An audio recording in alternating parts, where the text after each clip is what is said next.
পাহাড়ের যে ভাই বোনরা রয়েছেন, পাহাড়ের যে জাতি গোষ্ঠী ভাইরা রয়েছেন, আপনাদের প্রতি আহ্বান থাকবে এই বিদেশি যে পৃষ্ঠপোষকতার যে ষড়যন্ত্র সেগুলোর ফাঁদে আপনারা পা দিবেন না।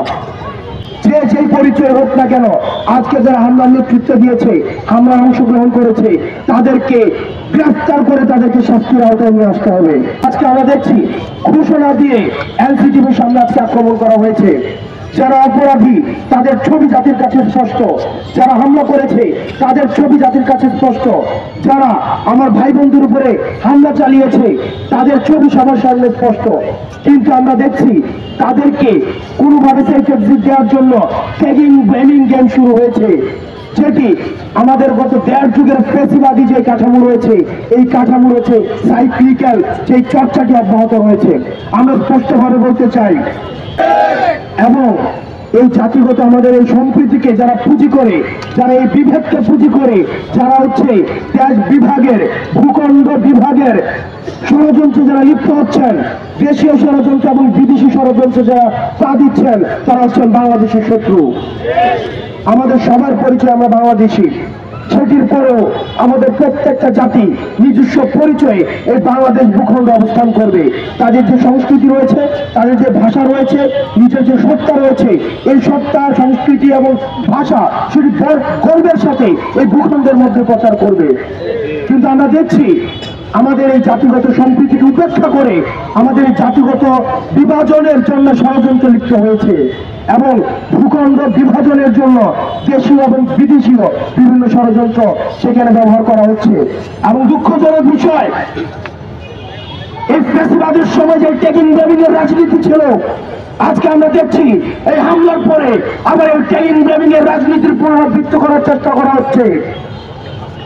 এবং যেভাবে বিচার বহির্ভূত হত্যাকাণ্ডকে জায়েজ করার একটা চেষ্টা করা হয়েছিল, আজকে ঠিক একইভাবে এই বিচার বহির্ভূত হত্যাকাণ্ডের সাথে যারা সম্পৃক্ত, তারা আবার এই ট্যাগিং ব্যামিং এর রাজনীতির মধ্যে তারা সেই ফাঁদে আজকে পা দিচ্ছেন। আমরা আপনাদেরকে বলতে চাই, এই ট্যাগিং ব্যামিং এর রাজনীতির আমরা সমালোচনা করেছি 5ই আগস্ট।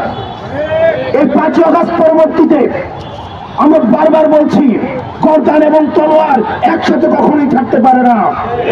ঠিক একইভাবে 5ই আগস্ট পরবর্তী বাংলাদেশে এই ফ্যাসিবাদ বিরোধী শক্তি এবং যারা ফ্যাসিবাদের পক্ষে ছিল, তারা কখনোই একসাথে থাকবে না। আপনি যদি 5ই আগস্টের পক্ষে থাকেন, আপনি যদি জুলাইয়ের অভ্যুত্থানের পক্ষে থাকেন, আপনি যদি ফ্যাসিবাদ বিরোধী শক্তি হয়ে থাকেন, তাহলে আওয়ামী লীগের যে ষড়যন্ত্র রয়েছে, আওয়ামী লীগের যে সফট কালচারাল হিজামনি রয়েছে, সেগুলোর বিরুদ্ধে এই 5ই আগস্ট পরবর্তী সময়ে আপনার সুস্পষ্ট এবং দৃশ্যমান অবস্থান বজায় রাখতে হবে।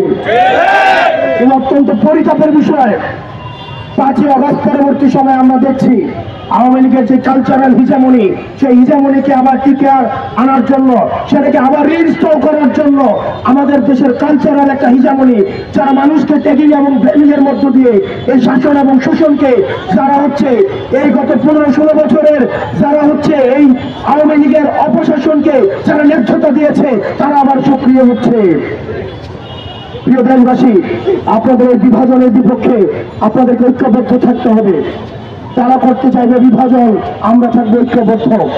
পাহাড়ের যে ভাই বোনরা রয়েছেন, পাহাড়ের যে জাতি গোষ্ঠী ভাইরা রয়েছেন, আপনাদের প্রতি আহ্বান থাকবে এই বিদেশি যে পৃষ্ঠপোষকতার যে ষড়যন্ত্র, সেগুলোর ফাঁদে আপনারা পা দিবেন না। যে দ্বিমতগুলো হচ্ছে, সেই দ্বিমতগুলোর সমাধান টেবিল টপ ডিসকাশনের মধ্য দিয়ে সম্ভব। আমরা বারবার বলছি, ডিসকাশনের মধ্য দিয়ে সলিউশনে পৌঁছানো যায়। অপারেশন করে, সাপ্রেশন করে, নির্যাতন করে, নিপীড়ন করে কখনোই সলিউশনে পৌঁছানো সম্ভব নয়। সুতরাং আমাদের যে মত পার্থক্যগুলো রয়েছে, সেই মত পার্থক্যগুলো সমাধানের জন্য আমাদের টেবিল টপ ডিসকাশন আমাদের উন্মুক্ত রয়েছে। আমরা ডিসকাশনের মধ্য দিয়ে আমাদের এই মতবিরোধগুলোকে আমাদের ঐক্যমত্যের আমরা পৌঁছাবো।